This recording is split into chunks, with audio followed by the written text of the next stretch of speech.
ሰላም ጤና ይስጥልኝ የቻናላችን ቤተሰቦች፣ ዛሬም እንደተለመደው በዓለም እግር ኳስ ዙሪያ የተሰሙ እጅግ አስገራሚና አስደንጋጭ ትኩስ መረጃዎችን ይዘንላችሁ ቀርበናል።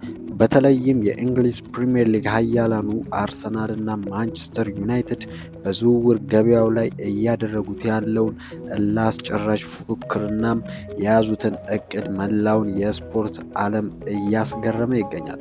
አርሰናሎች የዓለምን እግር ኳስ ሊያናውጥ የሚችል እጅግ አስገራሚ የቪኒሺየስ ጁኒየርን ዝውውር እቅድ ይዘው ብቅ ብሏል። በሌላ በኩል ደግሞ ማንቸስተር ዩናይትዶች አማካይ ክፍላቸውን ሙሉ በሙሉ ለመገንባት የሪያል ማድሪዱን ኮከብ ጨምሮ 3 ትልልቅ አማራጮችን አነጣጥሯል። እስከ ቪዲዮ ፍጻሜ ድረስ አብራችሁን በመቆየት ሙሉ መረጃውን እንድትከታተሉ እየጋበዝን ለቻናላችን አዲስ የሆናችሁ ሰብስክራይብ ማድረጋችሁን እንዳትረሱ እያልን በቀጥታ ወደ ዝርዝር መረጃዎቹ እንሻገራለን።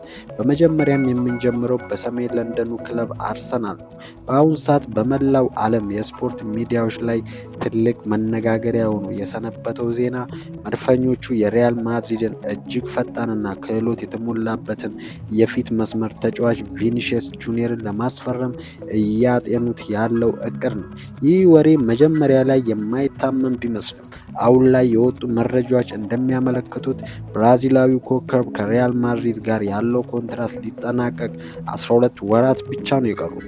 ይህንን የወርቅ ዕድል ለመጠቀም የአርሰናል ከፍተኛ አመራሮች ዝውውሩን በይፋ ለመግፋት ሙሉ ፍቃዳቸውን ሰጥተዋል ተብሏል። የዝውውሩ ከተሳካ የአርሰናልን የፊት መስመር ወደ ሌላ ከፍተኛ ደረጃ የሚያሸጋግርና የፕሪሚየር ሊጉን የኃይል ሚዛን ሙሉ በሙሉ የሚቀይርም ይሆናል። ይሁን እንጂ የአርሰናል የዝውውር እቅድ በዚህ ብቻ አያበቃም። ክለቡ የአማካይ ክፍሉን ይበልጥ ለማጠናከር ከኒውካስትል ብራዚላዊ አማካይ ብሩኖ ጉማሬሽ ጋር በግል ጥቅማ ጥቅሞች ዙሪያ ሙሉ ስምምነት ላይ መድረሱም ተረጋግጧል። በአሁኑ ሰዓት አርሰናል ለኒውካስትል ዩናይትድ የሚያቀርበውን የ70 ሚሊዮን ፓውንድ ይፋዊ የዝውውር ጥያቄም እያዘጋጀ ይገኛል። ይህ ዝርዝር በሚቀጥሉት ቀናት ትልቅ ውሳኔ ያገኛል ተብሎ ይጠበቃል። በተጨማሪም ለአርሰናል ደጋፊዎች ታላቅ የምስራችም አለ። ክለቡ ግሪካዊውንና የክለብ ቡርጁን የመስመር አጥቂ ክሪስቶፍ ዞሊስን በይፋ ማስፈረሙም ተረጋግጧል። ይህ ወጣትና ተስፈኛ ተጫዋች ለአርሰናል የፊት መስመር ተጨማሪ ጥልቀትና አማራጭ እንደሚሰጥ የክለቡ አሰልጣኝ ትልቅ እምነትም ጥሎበታል። አሁን ደግሞ ወደ ኦልትራፎርድ ክለብ ማንቸስተር ዩናይትድ እንሸጋገራለን። ዩናይትዶች ካለፈው የውድድር ዘመን ስህተታቸው በመማር የአማካይ ክፍላቸው ሙሉ በሙሉ በአዲስ መልክ ለመገንባት ትላልቅ እቅዶችን አውጥተዋል። በክለቡ የረጅም ጊዜ የፈላጊዎች ዝርዝር ውስጥ ቀዳሚ ሆኖ የተቀመጠው የሪያል ማድሪዱ ፈረንሳዊ አማካይ ኦርሊየን ቹዋሜኒ ነው። ዩናይትዶች ይህንን ተጫዋች ለማስፈረም ከፍተኛ በጀት መድበው እየተንቀሳቀሱ ይገኛሉ።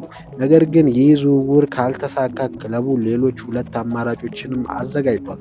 እነሱም የሮማው ማኑ ኩኔና የብራይተኑ ካርሎስ ባሌባ ሲሆኑ ሁለቱም ተጫዋቾች በዩናይትድ የስካውቲንግ ቡድን በጥብቅ እየታዩ ይገኛል። በሌላ በኩል ደግሞ የዩናይትድ አጥቂ ብራያን ምባፔ ክለቡ የፉልሃምን አስተማማኝ የመስመር ተከላካይ አንቶኒ ሮብሰንን እንዲያስፈርም ለክለቡ አመራሮች ፍንጭ ወይም አረንጓዴ መብራት ሰጥቷል። ይህ ተከላካይ ወደ ኦልትራፎርድ ከመጣ የዩናይትድን የተከላካይ ክፍል በተለይ በግራ መስመር ላይ ያለውን ክፍተት በእጅጉ ይቀይራል ተብሎም ይታመናል። የሁለቱ ክለቦች ፉክክር በሜዳ ላይ ብቻ ሳይሆን በዝውውር ገበያውም ላይ ቀጥሏል። በአሁኑ ሰዓት ሁለቱም ክለቦች የቦርንማውዝን ወጣትና ድንቅ አማካኝ አሌክስ ስኮትን ለማግኘት እርስ በርስ እያደረጉት ያለው ፍልሚያ ከፍተኛ ደረጃ ላይም ደርሷል። አሌክስ ስኮት ከቦርንማውዝ የቀረበለትን አዲስ ውል ውድቅ ማድረጉን ተከትሎ አርሰናልም ሆነ ማንቸስተር ዩናይትድ ተጫዋቹን የግላቸው ለማድረግ ድርድር ጀምሯል። ተጫዋቹ የትኛውን ክለብ እንደሚመርጥ በሚቀጥሉት ሳምንታትም የሚታይ ይሆናል። በመጨረሻም ሁለቱም ክለቦች በአሁኑ ሰዓት ለአዲስ የውድድር ዘመን ራሳቸውን ለማዘጋጀት ከፍተኛ ጥረት እያደረጉ ሲሆን በርካታ የቅድመ ውድድር የወዳጅነት ጨዋታዎችንም እያከናወኑ ይገኛሉ። ውድ ተመልካቾቻችን የዛሬው ትኩስ ስፖርታዊ መረጃዎቻችን ይህን ይመስሉ ነበር። እናንተስ ምን ታስባላችሁ? ቪኒሺየስ ጁኒየር ወደ አርሰናል ሊዘዋወር ይችላል ብላችሁ ታምናላችሁ ወይስ ዩናይትዶች ቹዋሜኒን ማስፈረም ይሳካላችኋል? ያላችሁን አስተያየት በኮሜንት መስጫው ላይ አስፍሩልን። ቪዲዮን ከወደዳችሁት ላይክ ማድረጋችሁንና ለሌሎች እንዲደርስ ሼር ማድረጋችሁን እንዳትረሱ። በቀጣይ በሌላ አሪፍ ቪዲዮ እስከምንገናኝ ድረስ መልካም ጊዜ